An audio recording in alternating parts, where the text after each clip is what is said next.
जुड़े हुए हैं। लोकेंद्र शर्मा जी, आपका रुख करूंगी।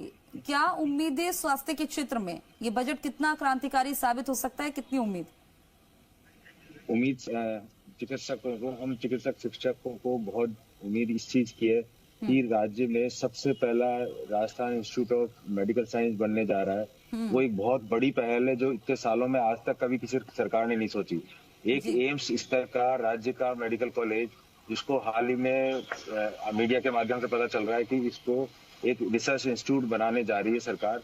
ये एक बहुत अच्छी पहल है। रिसर्च इंस्टीट्यूट बने जिससे रिसर्च को बढ़ावा मिले, रिसर्च के लिए चिकित्सक मेडिकल शिक्षकों के लिए रिसर्च के लिए बजट हो, जो लोग रिसर्च करते हैं उनको बढ़ावा मिले, जो लोग रिसर्च करते हैं, कॉन्फ्रेंस कराते हैं, कॉन्फ्रेंस में पार्टिसिपेट करते हैं। पहले भी हमारा RMCTA Rajasthan medical college teachers association की तरफ से एक समझौता हुआ था, जिसके तहत सरकार ने ये कहा था कि साल में 2 साल में एक बार विदेश कॉन्फ्रेंस में जाने से लिए चिकित्सकों को सरकार फाइनेंशियल सपोर्ट देगी। अगर इस तरह का सपोर्ट देती है और कोई किसी भी ब्रांच का चिकित्सक अगर उन मेडिकल दूसरे कंट्रीज में अगर जाता है तो उस कंट्री में जाने से वहां के अगर वो कॉन्फ्रेंस पे अपनी राजस्थान में लेके आता है। अभी हाल ही में RUHS में हमने कॉन्फ्रेंस कराई, मैं आपको बताना चाहूंगा 150 चिकित्सक देश विदेश से 150 लोग राजस्थान में आए। RUHS के आसपास के सारे होटल बुक हो गए, बहुत सारे जगह जगह शॉपिंग की गई 150 चिकित्सकों द्वारा। इस तरह की चीजों को प्रमोट करना जरूरी है। एक चिकित्सक को हो सकता है 1-2 लाख रुपए की सरकार की ग्रांट मिले, ट्रैवल ग्रांट जिसको कहते हैं वो मिले, लेकिन उस 1 लाख रुपए ट्रैवल ग्रांट की वजह से हो सकता है 100 करोड़ 1000 करोड़ का बिजनेस हो जाए।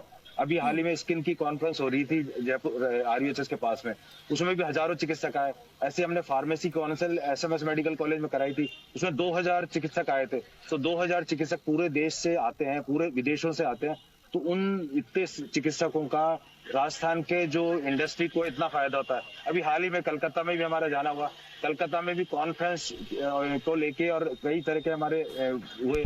इसके अलावा मानसिक स्वास्थ्य पे हम लोग काम कर रहे हैं। तो RIMS इस तरह के इंस्टीट्यूट बनते हैं। अगर चिकित्सकों को कॉन्फ्रेंस के लिए रिसर्च के लिए बढ़ावा मिलता है तो बहुत एक अच्छी चीज है। सरकार की बहुत अच्छी पहल है कि मेडिकल कॉलेजों को एक नया मेडिकल कॉलेज RUHS को डिक्लेयर करने की सुनने में आ रहा है कि उसको डिक्लेयर किया जाएगा। तो इस तरह से एक RUHS RIMS इंस्टीट्यूट अगर बनता है तो उससे रिसर्च को राजस्थान में, जयपुर में, प्रतापनगर में एक RUHS एक बहुत बड़ा इंस्टीट्यूट बन के तैयार होगा, जिससे आने वाले समय में एक SMS का एक सेकंड पार्ट बन के तैयार होगा जो रिसर्च को बढ़ावा देगा। इस तरह के इंस्टीट्यूट अगर डेवलप करती है सरकार तो बहुत जरूरी है कि जो पुराने इंस्टीट्यूट SMS मेडिकल कॉलेज है, RUHS है, पुराने इंस्टीट्यूट में रिसर्च को बढ़ावा दें। पुराने चिकित्सक जितने भी कार्यरत कर रहे हैं उनको फाइनेंशियल सपोर्ट हो रिसर्च के लिए, उनको ग्रांट मिले, उनको ट्रेवल ग्रांट अगर मिलती है तो आप सबको ये समझना जरूरी कि एक सिंगल 1 लाख की ट्रेवल ग्रांट से हो सकता है 100 करोड़ या 1000 करोड़ की वो कॉन्फ्रेंस राजस्थान में लाके कंडक्ट करा सकता है। इस तरह की रिसर्च को बढ़ावा देना बहुत जरूरी है और ये मेडिकल चिकित्सक शिक्षकों को हमेशा उम्मीद रही है। उन्हें DACP दी गई है सरकार का, बहुत अच्छी पहल थी। उनको टाइम बाउंड प्रमोशन दिया गया, एक बहुत अच्छी पहल थी। इन सब चीजों के साथ एक रिसर्च और इनकी कमी रही है हमेशा सरकार में। रिसर्च को हमेशा ये सोचा जाता है या ट्रैवल ग्रांट को ये सोचा जाता है कि ये चिकित्सक का अनावश्यक खर्चा है, जबकि ये अनावश्यक खर्चा नहीं है। इस तरह के खर्चे अगर किए जाते हैं तो वो एक इन्वेस्टमेंट है। अभी हम कोलकाता कॉन्फ्रेंस में गए, पूरे वर्ल्ड से बहुत सारे डॉक्टर्स आए, इंडिया से विदेश से कॉन्फ्रेंस आए।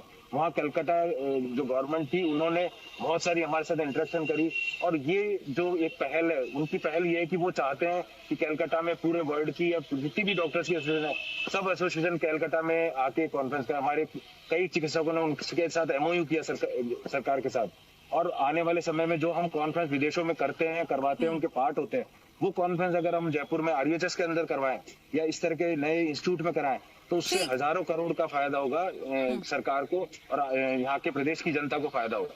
ये आपके सजेशंस भी हैं। हमारे साथ अटल खंडेलवाल जी